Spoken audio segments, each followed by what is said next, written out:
Audiences are no longer blindly supporting products just because a company put out one or two things they liked decades ago. And of course, one of the most prominent examples of that happening is Disney Star Wars. People no longer want to support Star Wars because Disney is hiring people who have absolutely no idea about the lore and they don't care about it or the fans. And now we have the Acolyte showrunner Leslie Headland saying critics describing the Witch Coven as lesbians are not paying attention, and she even claimed the series is the most important piece of art that she's ever made. I have a few things to show off, but if you enjoy the content I create, follow me on social media, join the community in my live streams, and consider supporting through Patreon or YouTube memberships. Now, right off the bat, I think that this is absolutely a hilarious quote because she has tried over the past couple of years since it was announced to assure fans that they were going to really do their best and they were going to try to make a series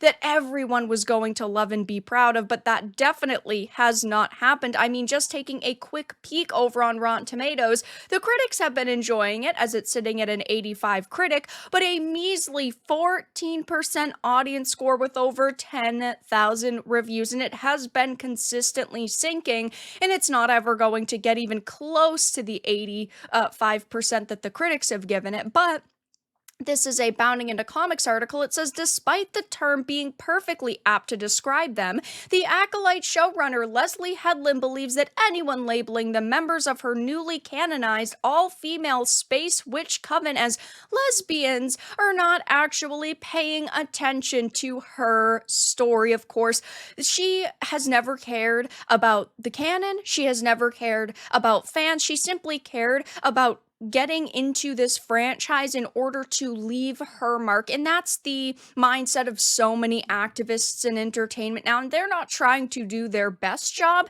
They're simply trying to do an okay job in order to potentially work with a company again. It says the embattled showrunner and former assistant to Harvey Weinstein offered her thoughts on the criticism levied towards her entry in the franchise while speaking to the Hollywood Reporter's Brian Davids following the airing of the series' 4th episode day. So yes, I mean, they have been going into a lot of interviews to try and talk about how important this series is and how everyone is going to love it, and people need to give it a chance, but it just hasn't panned out for them so far.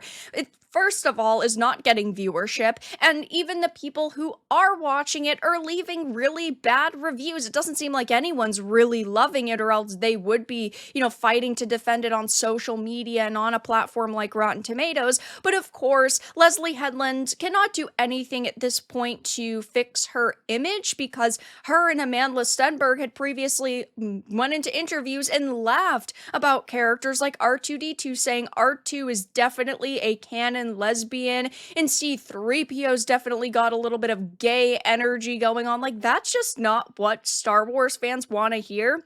And if you're making a series like The Acolyte for what they call modern audiences, you're making it for no one, because modern audiences don't exist. The closest group of people to that are sensitive snowflakes on social media.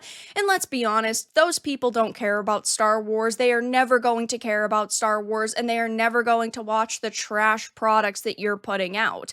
It says, beginning their time together by reflecting on the backlash to her previous interview, where she said, yeah, The Acolyte's the gayest piece of Star Wars media, she informed her host, I was surprised by the question. Amanda and I just burst out laughing because that's our knee-jerk reaction to being asked, but to be honest, I don't know what the term gay means in that sense. So why say something if you don't actually know what you're saying? Oh, that's right, you're saying it in order to pander. You know that it's a hot button word, and if you say, oh my gosh, this is a gay series, there's going to be a very, very tiny group of people who are going to praise you. And of course, the higher ups at Disney, like Bob Iger, who do genuinely believe in the message, and they do genuinely believe that this is the future of the company, and one day it might pay off and make them money. That is what you were schooled on to say. So she admits that she didn't even know.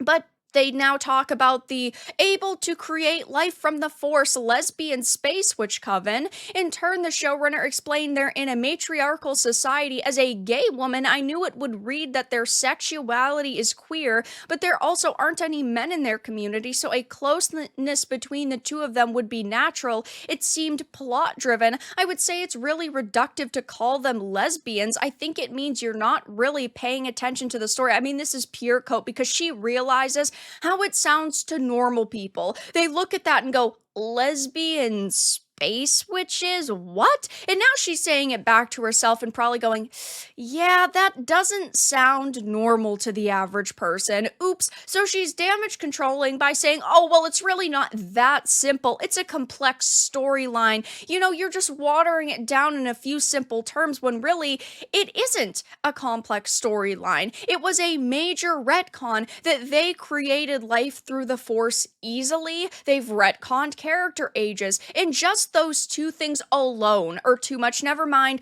the pronouns and the other cringe dialogue, the bad storytelling, the awful songs. I mean, the list goes on and on when it comes to the Acolyte. So she's trying to say, well, it's very complex, but at the same time, at the end of the day, she's still basically admitting it does chalk up to lesbian space witches because they're in this coven together and they are creating life via two women through the Force, using Force as a bead. So she's trying to explain it in a different way, but I think she's realizing, oh yeah, that really doesn't sound good.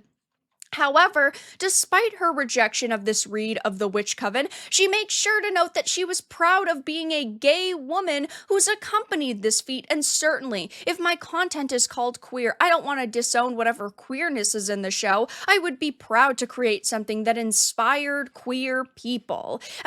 And of course, as their time together came to an end, Headland concluded the interview by responding to the overall wave of backlash, saying, honestly, I feel sad that people would think that if something were gay, that it would be bad. The problem isn't that gay equals bad in storytelling. There can be decent storylines that happen to feature gay characters. The problem is that's the only thing you're marketing this show with is female-centric, queer, gay. You're talking about women of color. Like, you're trying your very best to stick every single label on this as you can, and we're going, it's clearly Force. I mean, you're clearly doing it in order to go down a DEI checklist and try your very best to make the most inclusive, diverse product ever, and that's just not what average viewers care about. They are fine with having a black character, a woman in a lead. People are fine with seeing queer characters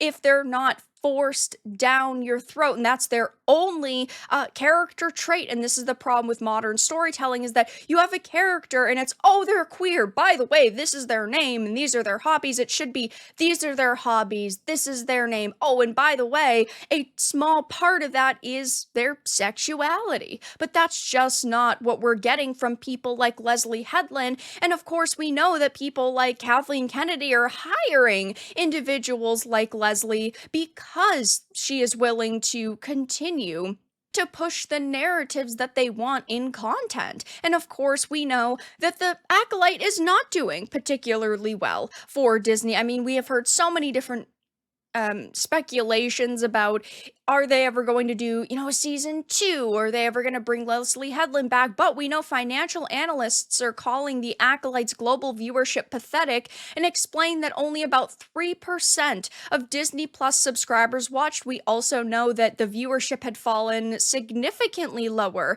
than Ahsoka, and they were trying to spin it as, oh, in the first week it got 11.1 million views, which might sound like a lot, but it's really not, seeing as if you look at Hollywood, for example, they only get 3-day opens. When a show usually launches on like a Friday, they only get a 3-day release window for those viewership numbers, and that equates to 1.5 million viewers a day, which definitely is not good. And then, of course, you go over to Rotten Tomatoes and you really see the fan backlash where, again, critics 85%. I don't trust critics. I never will again. But the audience scores at a measly 14% with over 10,000 8,000 ratings, and you would think if people actually enjoyed this, they would be showing up on social media and voicing how much they're enjoying it. They would be showing up to leave positive reviews, but if you start scrolling through these, there are none in sight. Nobody seems to really be enjoying The Acolyte, and yes, it does still have 4 episodes. Maybe they will magically turn it around,